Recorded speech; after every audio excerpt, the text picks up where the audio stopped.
Marion, 30 ans, n'est pas sans domicile fixe. Elle a un appartement et travaille dans un hôtel 4 étoiles. Mais dès qu'elle termine sa journée, elle s'installe devant la préfecture de Nevers jusqu'au petit matin. Elle, qui se dit écologiste, mais en aucun cas militante, a senti le besoin d'agir pour la ZAD de Notre-Dame-des-Landes. C'est lundi matin, en fait, juste sur le téléphone, en allant voir les actualités, que j'ai vu un média heure par heure du début de l'attaque, et j'étais vraiment choquée par les chiffres, par la force de l'attaque. Elle décide de se rendre sur place le lendemain. Elle décrit des scènes violentes, jets de bombes lacrymogènes et de grenades assourdissantes.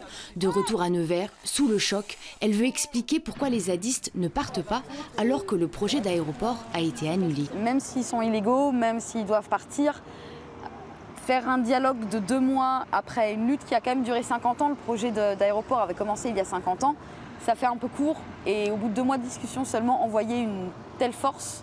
Certains sont réceptifs, beaucoup passent leur chemin et d'autres sont mitigés. Puis à 4, qu'est-ce que vous voulez qu'ils fassent? Les gens ne bougent pas sûrement à Nevers. C'est trop loin, non?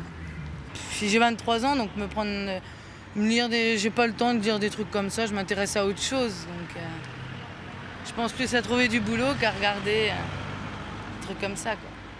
Un peu plus tôt dans la journée, une mobilisation nationale se tenait au même endroit. Quelques manifestants sont allés à sa rencontre. Pour se mettre dans des conditions pareilles, c'est forcé qu'il y a des convictions derrière ça et il y a forcément un intérêt. Donc il faut aller voir, se renseigner et puis échanger avec eux.